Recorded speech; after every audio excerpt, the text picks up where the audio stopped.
Hello everyone, नमस्ते। तो क्या हाल चाल, कैसे हो आप सभी दोस्तों। एसबीआई पीओ का ऑफिशियल नोटिफिकेशन रिलीज हुआ है जिसमें वैकेंसीज बहुत ज़्यादा सेटिस्फैक्ट्री नहीं है क्योंकि केवल 600 वैकेंसीज देखने को मिली। पिछले 3-4 महीनों से लगातार ये सुनने में आ रहा था कि इस बार एसबीआई की जो वैकेंसीज हैं वो लास्ट ईयर की कंपेरिजन में या पिछले 2-3 सालों के कंपेरिजन में ज़्यादा आने वाली है। और वैसा ही कुछ देखने को मिला भी। एसबीआई क्लर्क में 13,000 प्लस वैकेंसीज या फिर आप कह सकते हो ऑन एन एवरेज 14,000 वैकेंसीज आपको देखने को मिली। लेकिन जब एसबीआई पीओ अपना नोटिफिकेशन जारी करता है तो वो पूरी तरीके से सरप्राइजिंग होता है क्योंकि नंबर ऑफ वैकेंसीज केवल और केवल 600। साथ ही साथ एग्जाम पैटर्न में बहुत बड़ा बदलाव, जो कि प्री का भी आप बदलाव देख सकते हो। और इस वीडियो में मैं केवल प्री की ही बात करूंगा। मेंस में भी कुछ चेंजेस आए हैं तो मेंस की जो वीडियो है वो आपको मैं अलग से दूंगा। प्री में इतना आप सबने देखा होगा कि जो चेंजेस हुआ है वो इतना हुआ है कि इंग्लिश लैंग्वेज के 30 से 40 क्वेश्चंस कर दिए गए हैं। क्वांट के क्वेश्चन 35 से 30 कर दिए गए हैं और रीजनिंग के क्वेश्चन जो है वो 35 से 30 कर दिए गए हैं। कुल मिला के आप ये कह सकते हो कि 5 क्वेश्चन यहां से 5 क्वेश्चन यहां से कट करके और वो कहां भेज दिए गए, वो भेज दिए गए आपके इंग्लिश के पास। अब सोचने वाली बात यह है कि ये जो नया वाला एग्जाम पैटर्न है, इस एग्जाम पैटर्न के साथ जब आप एग्जाम में उतरोगे तो ये जो 5-5 क्वेश्चन यहां से कट हुए हैं वो 5 क्वेश्चन किस सेक्शन के हैं। बेसिकली आप भी जानते हो कि क्वांट में आपको स्पीड मैथ, अरिथमेटिक और डीआई देखने को मिलती है। अब वो 5 क्वेश्चन एग्जामिनर अरिथमेटिक से काटेगा या वो 5 क्वेश्चन डीआई से काटेगा या वो 5 क्वेश्चन स्पीड मैथ से काटेगा। सिमिलरली अगर हम रीजनिंग की बात करें, मिसलेनियस प्लस पजल, अब जो 5 नंबर यहां से कटेंगे वो आपके पजल से कटेंगे या फिर वो आपके मिसलेनियस सेक्शन से कटेंगे, ये अभी किसी को नहीं पता। अगर हम यहाँ पे इंग्लिश की बात करूं तो इंग्लिश में जो +10 क्वेश्चंस आपके ऐड हुए हैं, ये +10 क्वेश्चंस में कहीं ऐसा तो नहीं कि एक आरसी आपको और देखने को मिल जाए। अभी तक आपको एक सिंगल आरसी देखने को मिलती थी तकरीबन 10 क्वेश्चन की, तो ये भी पॉसिबल है कि एक आरसी आपको और देखने को मिल सकती है। तो क्या क्या बदलाव हो सकते हैं, क्या क्या चेंजेस हो सकते हैं, और इस चेंजेस के साथ आपको अपनी जो तैयारी है वो कैसे आगे कंटिन्यू करना है, कैसे आप टैकल करोगे इस नए पैटर्न के साथ अपने आने वाले एसबीआई पीओ प्रीलिम्स के एग्जाम को, हम उस पर चर्चा करने वाले हैं। तो दोस्तों स्टार्ट करते हैं फिर आज की वीडियो को। देखो, ये आपका जो एग्जाम पैटर्न है, इस एग्जाम पैटर्न से पहले का पैटर्न वो आप सबको बहुत अच्छी तरीके से पता है। अगर मैं एसबीआई पीओ के कट ऑफ की बात करूं तो लास्ट के 4 साल की पहले आप कट ऑफ देखो। लास्ट के 4 साल अगर आप कंपेयर करोगे तो आप देख सकते हो 2023 की अगर बात करें तो पिछले 3 से 4 सालों में ऑन एन एवरेज 2000 वैकेंसीज जो है वो आती थी। बीच में 2020 या 21 मुझे बहुत अच्छे से नहीं याद है, बट एक साल कोई ऐसा था जहां पे 1600 समथिंग वैकेंसीज थी, वरना 2000 वैकेंसीज के आसपास आपको वैकेंसी देखने को मिलती थी। इन 2000 वैकेंसीज में 2023 की जो कट ऑफ है वो जाती है 59.25। अगर आप 2022 की कट ऑफ देखोगे तो वो जाती है 59.50। इसके पीछे अगर हम चलेंगे तो 2021 की जो कट ऑफ जाती है वो जाती है कितनी, जनरल की 54.75, ओ सॉरी 63। और अगर हम 2020 की बात करें तो जनरल कैटेगरी 58.5। कुल मिलाकर मैं कह सकता हूं कि अगर मैं लास्ट 4 इयर्स की बात करूं तो लास्ट 4 इयर्स में दोस्तों आपकी जो कट ऑफ है वो ±60 के आसपास रही। एक आप नंबर फिक्स कर सकते हो कि 60 के आसपास जो है वो आपकी कट ऑफ टिकी रही। 60 ± का मतलब है कभी 1-2 नंबर ज्यादा, कभी 1-2 नंबर कम। अब आप कहोगे सर इस वीडियो में कट ऑफ का जिक्र करना जरूरी था क्या? ये कट ऑफ का जिक्र मैं क्यों कर रहा हूं इसकी भी बात मैं आपको समझाता हूं। देखो, जब भी हम किसी भी एग्जाम की तैयारी करते हैं ना तो हमारे माइंड में हमेशा जो है वो एक नंबर टारगेट होती है। हम अगर एसबीआई पीओ की भी तैयारी कर रहे हैं तो जब हम मॉक्स देते हैं या फिर हम जब तैयारी करते हैं तो माइंड में एक नंबर हमेशा हम लेके चलते हैं, यार 100 में से इतने क्वेश्चन अगर मैंने सही कर दिए या इतने मार्क्स मेरे अगर आ रहे हैं तो मैं अपने आप को सेफ समझूंगा, मैं ये समझूंगा कि मैं प्रीलिम्स के एग्जाम को इजिली क्या करूंगा, क्वालिफाई कर ले जाऊंगा। हमेशा तो ये कहा जाता है कि कभी भी किसी नंबर को लेके कोई एग्जाम नहीं देना चाहिए, लेकिन वो एक नेचुरल हैबिट होती है कि जब हम तैयारी करते हैं तो किसी भी एग्जाम की, मैं बेसिकली यहाँ पे एसबीआई पीओ की वीडियो बना रहा हूं, लेकिन आप कोई भी एग्जाम उठा के देख लो तो तैयारी करने के समय एक नंबर हमारे माइंड में हमेशा से होता है कि यार कट ऑफ जो है वो इतने के आसपास जाती है, अगर इतना मेरा स्कोर आ रहा है तो मैं अपने आप को सेफ समझूंगा। तो अभी तक आपकी जो तैयारी थी वो तैयारी आप सब की यही थी, मैक्सिमम एस्पिरेंट्स की, कि किसी भी तरीके से मुझे क्या करना है, 60+ स्कोर करना है अपने मॉक में। वो चाहे मॉक हो, वो चाहे आपके प्रैक्टिस सेशन हो, आप यही हमेशा टारगेट करते थे कि किसी भी तरीके से मुझे 60+ स्कोर करना है, और 60+ अगर मैंने स्कोर कर लिया तो मॉक का लेवल जो है वो रियल एग्जाम से थोड़ा सा ऊपर तो होता ही है, फिर रियल एग्जाम में जाने पे 3-4 नंबर और बढ़ जाएंगे और मैं इजिली जो प्रीलिम्स है उसको क्रैक कर ले जाऊंगा। लेकिन अब की बार ये सारी की सारी जो स्ट्रैटेजी है, ये सारी की सारी जो रणनीति है वो रखी की रखी रह जाने वाली है, क्योंकि अब चीजें पूरी तरीके से बदल चुकी हैं। अब चीजें कुछ इस तरीके से बदल चुकी हैं कि अभी तक आप बहुत अगर अच्छे होंगे क्वांट में, आप बहुत अच्छे होंगे रीजनिंग में, तो आप क्या करते थे, आप आराम से 25 यहां से स्कोर करते थे, आप 25 यहां से स्कोर करते थे, और अगर आपने 15 नंबर भी यहां से स्कोर कर लिया इंग्लिश में तो आपका अच्छा खासा स्कोर बन जाता था 65 के आसपास। ये खासकर उन लोगों के लिए है जिनका इंग्लिश वाला सेक्शन जो है वो थोड़ा सा वीक होता था। अब जिनकी अंग्रेजी कमजोर है, जिनको ऐसा लगता था कि नहीं यार मैं तो क्वांट और रीजनिंग से अच्छा स्कोर कर लेता हूं और इंग्लिश जो है उसमें काम चलाओ मार्क्स आ जाते हैं, कट ऑफ क्वालिफाई कर लेता हूं और उसके बाद फिर काम बन जाता है, मेंस तक पहुंच जाते हैं। अब उनके लिए समस्या आने वाली है, क्योंकि डायरेक्टली आपके 10 क्वेश्चन तो यहां से कम हो गए और वो 10 क्वेश्चन यहां से कम होके ऐड ऑन किए गए हैं कहां पे, इंग्लिश वाले सेक्शन में। तो अब आपको आगे की जो रणनीति है वो कैसे बनानी पड़ेगी, उसी पे आइए चर्चा कर लेते हैं फटाफट। बहुत लंबा नहीं करूंगा वीडियो को, ध्यान से मेरी बात को सुनना सुनना मेरी बात को।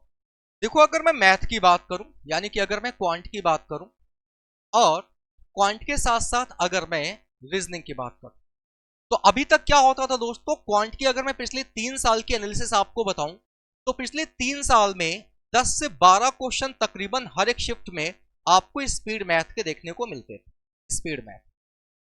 इसके अलावा दोस्तों तकरीबन 10 क्वेश्चन जो हैं ये आपको अरिथमेटिक के देखने को मिलते थे, ये मैं हर एक शिफ्ट की बात कर रहा हूं।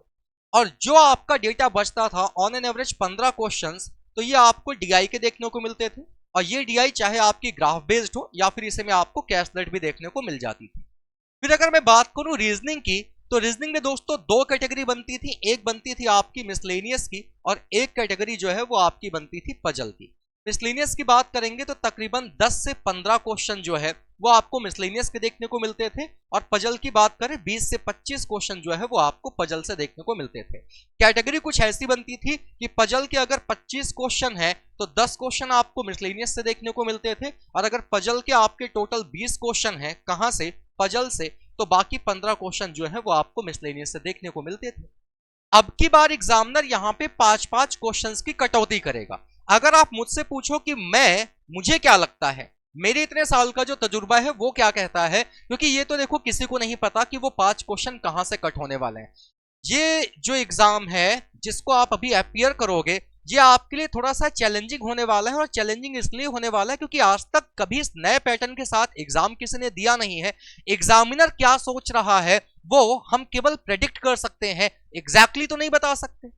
वो 5 क्वेश्चन कहां से कट करेगा वो बिल्कुल 100% तरीके से सही में बता दूं तो ये तो संभव ही नहीं है, और मैं क्या, कोई भी ये बात एग्जैक्टली नहीं बता पाएगा। लेकिन हम अपने तजुर्बे के अनुसार, हम अपने अनुभव के अनुसार ये प्रेडिक्ट कर सकते हैं कि हाँ वो यहां से चीजें कट करेगा। जैसे मैं आपको बताता हूं, क्वांट की अगर आप बात करोगे तो क्वांट में सबसे ज्यादा जो वेटेज है वो किसका था, अभी तक डीआई का था। क्वांट में सबसे ज्यादा वेटेज अगर डीआई का था, तो मुझे जहां तक लगता है कि अभी तक जो 15 क्वेश्चन आपको डीआई से देखने को मिलते थे, या फिर यहां से जो आपको 3 डीआई देखने को मिलती थी, जहां तक अब मुझे लगता है कि वो 5 क्वेश्चन यहां से कट करेगा और आपको अब 2 डीआई देखने को मिलेंगी एग्जाम में, एक आपकी ग्राफ बेस्ड और एक कैशलेट, या फिर दोनों की दोनों आपकी ग्राफ बेस्ड डीआई आएंगी। इसी तरीके से अगर मैं रीजनिंग के सेक्शन पे जाऊं तो रीजनिंग में सबसे ज्यादा जो वेटेज है वो पजल का है, तकरीबन 20 से 25 क्वेश्चन आ रहे थे। तो मुझे जहां तक ऐसा लगता है कि एग्जामिनर जो है जो 5 क्वेश्चन आपके कट करेगा वो 5 क्वेश्चन पजल के सेक्शन से कम करेगा, और अब आपको 15 से 20 क्वेश्चन ही पजल के देखने को मिलेंगे। अब बात यह आती है कि सर यहाँ पे मेहनत करके हम अपने स्कोर को कितना ज्यादा बूस्ट अप कर लेते हैं। देखो, मैंने ये प्रेडिक्शन किया है, चांसेस ये भी हैं कि वो 5 नंबर आपके स्पीड मैथ से कट कर ले, संभावना यह भी है कि वो 5 क्वेश्चन आपके मिसलेनियस से कट कर ले। और अगर ऐसा हो गया तो ये कंपटीशन आपके लिए थोड़ा सा मुश्किलात पैदा कर देगा, भैया टफ हो जाएगा मामला, क्योंकि ये वो चीजें हैं ना, यहाँ का मिसलेनियस वाला पार्ट और यहाँ का जो स्पीड मैथ वाला पार्ट, ये ऐसा सेक्शन है जिससे आप बहुत इजीली, बहुत आसानी से कम टाइम में अपने आंसर तक पहुंच जाते हो। लेकिन अब अगर उसने यहां से क्वेश्चंस की भैया कटिंग कर ली तो आपके लिए ये थोड़ा सा चैलेंजिंग पार्ट हो जाने वाला है, क्योंकि फिर आपको यहां से स्कोर करने में दिक्कत होगी। समय तो हमारे पास 20 मिनट का ही है, तो आपने सिंपल सा एक काम करना है, हर एक सिचुएशन के लिए आपको अब अपने आप को तैयार करके चलना है। इसके बाद मुद्दा इसी समय इंग्लिश का भी देख लो बगल में। इंग्लिश में अभी तक क्या होता था, इंग्लिश अभी तक आपको भी पता है, फिलर्स, एरर्स, कॉम्प्रिहेंशन, पैराजंबल, साथ ही साथ आरसी, इन्हीं से मिला जुला के कंप्लीट 35 क्वेश्चन, सॉरी 30 क्वेश्चन बना दिए जाते थे। अब आ गए हैं 40 क्वेश्चन। अब अगर इंग्लिश में 40 क्वेश्चन आ गए हैं तो पहली सलाह तो मेरी उन एस्पिरेंट्स के लिए है कि जो लोग ऐसा करते थे ना कि भाई क्वांट बहुत अच्छी है, रीजनिंग बहुत अच्छी है, इंग्लिश काम चलाऊ है, काम चल जाएगा, तो लिटरली बताऊं खुले शब्दों में अब काम वाम नहीं चल पाएगा। 40 क्वेश्चन है यहाँ पे, 20 मिनट का समय है। अब आपको इंग्लिश को प्रॉपर एज अ सब्जेक्ट लेके चलना पड़ेगा। अभी तक आप तो इसको होता नहीं कि एक परमानेंटली नौकरी कर रहे हैं फिर भी कहते हैं कुछ साइड बिजनेस कर लें, तो अभी तक आप परमानेंटली यहां तो काम कर रहे थे लेकिन इसको आप साइड बिजनेस लेके चल रहे थे। अब आप इसको साइड बिजनेस के तौर पर लेके नहीं चल सकते, इसको चाहिए फुल इज्जत। सुने हो ना मिर्जापुर में कि अब हमको चाहिए फुल इज्जत, तो ये भी कह रहा कि अब हम जो है साइड पे हमको लेके मत चलो, अब हमको परमानेंटली अपना साथी बनाओ। ये वाला चक्कर नहीं चलेगा कि एक ऑलरेडी पाल रखे हो, दूसरी तुम भी आ जाओ साइड में। तो ये तुमने जो 2 अपनी गर्लफ्रेंड्स बना रखी है ना, तो ये कहता है 2 से काम नहीं चलेगा, हमको भी क्या करो अपने साथ लपेटे में लो। तो भाई साहब इंग्लिश को कंप्लीट टाइम दीजिए। इंग्लिश में मैं ज्यादा ज्ञान अलग से नहीं दूंगा क्योंकि वो मेरा सब्जेक्ट नहीं है, इसलिए बस मैं इतना ही कहूंगा कि अभी तक अगर आप बहुत लाइटली लेके चल रहे थे कि यार इंग्लिश में मैं 10, 12, 15 स्कोर कर लेता हूं बिना पढ़े, आराम से मेरा काम हो जाता है, कट ऑफ मेरी क्लियर हो जाती है, तो अब वो सारी चीजें पुरानी हो चुकी हैं। अब नए वाले पैटर्न के साथ कंटिन्यू करिए, जहां पे आपको प्रॉपर टाइम देना पड़ेगा और एज अ सब्जेक्ट आपको इसको पढ़ना पड़ेगा। अब अगर मैं 30 क्वेश्चंस की बात करूं, यहां से नोटिस करिएगा 30 क्वेश्चंस यहां है, 30 क्वेश्चंस यहां है। जो कट ऑफ अभी तक आपको लगता था, जो एक नंबर आप लोगों ने अपने माइंड में सेट करके रखा है, वो नंबर आपका अभी तक आपके माइंड में +60 सेट था, राइट। लेकिन आप बताओ वैकेंसीज अगर केवल 600 हैं, वैकेंसीज केवल 600 हैं, यानी कि प्रीवियस ईयर के कंपैरिजन में 1/3 आपकी कम हो गई, और वैकेंसी 600 है। लास्ट ईयर की कट ऑफ अगर 60 थी, तो नो डाउट कि इस साल की जो कट ऑफ है वो क्या होने वाली है, बढ़ने वाली है। ऑब्वियस सी बात है इंक्रीज होगी, कट ऑफ जो है वो ऑब्वियस सी बात है इंक्रीज होगी। कट ऑफ इंक्रीज होने का मतलब है कि ये जो नंबर आपने अपने माइंड में सेट करके रखा है, इस नंबर से अब काम नहीं चलेगा। अब इस नंबर को आप 60 से उठा के कहां लेके जाओ, कम से कम एटलीस्ट 70 लेके जाओ। ये 70 कब पॉसिबल है? हो सकता है क्या 70? यस डेफिनेटली हो सकता है, लेकिन कैसे हो सकता है, दिमाग लगाओ। देखो 20 मिनट क्वांट के लिए है, 20 मिनट रीजनिंग के लिए है, एसबीआई पीओ का पेपर है, बैंकों का बाप कहा जाता है। बैंकों के बाप का मतलब यह है कि अच्छा खासा पेपर सेट करता है, लंजू पंजू चीजें नहीं आती हैं, जो भी आएगा लॉजिकली थिंकिंग पे आएगा, अच्छा खासा नॉलेज होगा, पढ़े होगे, मेहनत किया होगा तो स्कोर कर पाओगे, वरना कुछ भी नहीं संभव है। तो यहां पे आप अगर बहुत ज्यादा अपने आप को बूस्टअप करोगे, बहुत ज्यादा की मैं बात कर रहा हूं, तो आप 30 में कितना स्कोर कर पाओगे? 25। आपने अगर बहुत अच्छी प्रैक्टिस कर रखी होगी, अपने आप को आपने बहुत बढ़िया तरीके से बूस्टअप कर रखा होगा, तो बहुत ज्यादा 25 स्कोर कर पाओगे। वही सेम सिचुएशन में रीजनिंग के रख लेता हूं कि रीजनिंग में भी आप क्या करोगे, बहुत ज्यादा 25 ले पाओगे। अब ये देखो कि ये 25 और ये 25 तो 50 हुआ ना। अब ये अगर केवल 50 हुआ तो जिस इंग्लिश में आप 10 क्वेश्चन से काम चला रहे थे, अगर 10 क्वेश्चन अब यहां से निकालोगे ना, 60 नंबर होता है प्रीलिम्स के जो रेस है ना, उससे बाहर हो जाओगे। यानी कि अगर 25 से ऊपर तो लाना संभव ही नहीं है। वो तो फिर अलग केस बनता है कि एग्जामिनर ने एग्जाम पैटर्न बदला, साथ ही साथ लेवल को भी क्या करे, गिरा दे, और लेवल को गिरा के वो आरआरबी के लेवल पे लेकर चलाए, तो फिर बिल्कुल संभव है कि आप 30 में से पूरे 30 करके आओगे। लेकिन अभी मुद्दा ये है कि आपके पास 30 क्वेश्चन है, 30 में से बढ़िया मेहनत की होगी तो 25 क्वेश्चन कर पाओगे एसबीआई पीओ में। अब यहां से आपको एटलीस्ट 20 क्वेश्चंस अभी भी निकालने बाकी हैं। इसीलिए मैं कह रहा हूं कि जो यहां पे कॉस्ट कटिंग हुई है, उसकी भरपाई अगर एग्जामिनर ने यहां करी है, तो आपको भी यहां से जो नॉलेज कट के यहां जा रही है ना, इसकी भरपाई यहां करो। केवल इन पे ध्यान देने से काम नहीं चलने वाला, इस पे भी ध्यान दीजिए और कोशिश करिए कि यहां से भी आपका स्कोर क्या हो सके, बेहतर हो सके। तो ये जो आपका प्रीलिम्स का बदला हुआ पैटर्न है दोस्तों, इस बदले हुए पैटर्न के साथ आपको नए तरीके से शुरुआत करनी पड़ेगी। नए तरीके से शुरुआत का मतलब ये नहीं है कि पूरे सिलेबस को आप जीरो लेवल से उठा के पढ़ना स्टार्ट कर दो। आपको अपनी स्ट्रेटजी बदलनी पड़ेगी, आपको अपना जो थिंकिंग प्रोसेस है वो बदलना पड़ेगा। अभी तक आप जिन नंबर्स के साथ टिके हुए थे, अब आपको उन नंबर्स पे काम नहीं चलने वाला। अब आपको क्या करना होगा, अब आपको नए नंबर को टारगेट करना होगा। और मैं तो कहता हूं टारगेट कुछ करो ही ना, सबको जो है बराबर इज्जत दो, सबको समान तरीके से पढ़ो, क्योंकि अब वो जमाना नहीं रहा कि जब एक या दो सब्जेक्ट के दम पर सिलेक्शन हो जाया करता था। भाई अब सारी चीजें बदल गई हैं। अब अगर आपको हर एक सब्जेक्ट का प्रॉपर नॉलेज है तब तो आप उस एग्जाम को इजीली क्रैक कर पाओगे, वरना अगर एक दो सब्जेक्ट आपके बेहतर हैं बाकी आपके कमजोर हैं तो फिर भाई कुछ नहीं होने वाला।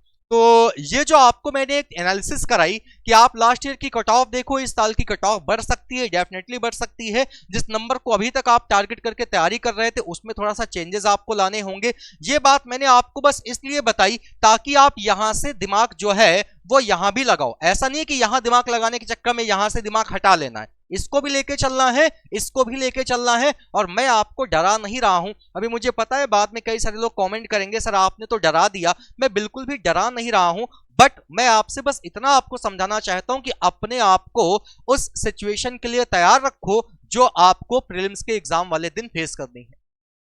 किसी को नहीं पता यार, नो वंस नो, किसी को नहीं पता कि इस बदले हुए पैटर्न के साथ पेपर का लेवल कैसा होगा। लेवल के साथ साथ जो क्वेश्चंस आपके कट रहे हैं वो किस पर्टिकुलर सेक्शन से कटेंगे तो कोई नहीं जानता। हम प्रेडिक्ट कर सकते हैं, लेकिन हाँ प्रेडिक्शन के साथ साथ हम अपने आप को उस तरीके से तैयार कर सकते हैं कि हर एक चुनौती के लिए मैं तैयार हूं। तैयारी आपकी उस लेवल की होनी चाहिए कि वो कटिंग अगर आपकी स्पीड मैथ से भी हो रही है तब भी आपको बढ़िया तरीके से आपका काम चल सके, अगर आपकी वो कटिंग मिसलेनियस से हो रही है तब भी आपका काम जो है वो चल सके। क्योंकि यहाँ क्या है ना, यहाँ पे आपने अलग अलग पैरामीटर सेट कर रखे हैं। कोई कहता है मेरा अरिथमेटिक अच्छा है, स्पीड मैथ अच्छा है, डीआई को छोड़ो मैं इन्हीं दो के दम पे प्रीलिम्स निकाल लूंगा। भाई मेंस नहीं जाना क्या? प्री देख के सिलेक्शन होना है? नहीं होना ना, मेंस भी तो देना है, मेंस के एग्जाम भी तो निकालना है। फिर कोई कहता है डीआई आती है, स्पीड मैथ आती है, अरिथमेटिक नहीं आता। तो ये जितने ऐसे लोग हैं ना जिनके पास एक्सक्यूज है कि ये आता है ये नहीं आता, तो भाई साहब यकीन मानो एग्जामिनर भी कहेगा कि तुम ना आओ तुम आओ। एग्जामिनर ने तो ठान के रखा है कि 600 वैकेंसी दिया है, उसने कहा जो भी सामने पड़ेगा तलवार लिए बैठा है और बस यूं चला रहा है एक्स के आकार में, जो रेंज में आया वो कट के बाहर, और जो बच गया कहता है तुम काबिल हो तुम अंदर आ जाओ। तो वो तो बैठा ही है भाई आपको बाहर निकालने के लिए, लेकिन आप अपने आप को उस तरीके से तैयार करो ना कि वो आपको बाहर ना निकाल पाए। तो उम्मीद है कि एक छोटी सी वीडियो आपको काफी पसंद आई होगी। मिलते हैं दोस्तों आपसे अगली एक वीडियो में जिसमें हम बात करेंगे मेंस एग्जाम को लेके कि एसबीआई पीओ का जो मेंस एग्जाम है उसमें क्या क्या चेंजेस आए हैं और उन चेंजेस के साथ हमें कैसे आगे की अपनी जो तैयारी है वो कंटिन्यू रखनी है। इस वीडियो से बस मैं फाइनली कंक्लूजन के तौर पे इतना ही कहना चाहूंगा, जिस तैयारी को आप अभी तक जिस गति से लेकर चल रहे थे उसमें थोड़ा सा क्या करिए, ईंधन वगैरह और डालिए, सर्विसिंग कराइए अपनी गति की, अपने आप की सर्विसिंग कराइए, गति को थोड़ा बढ़ाइए।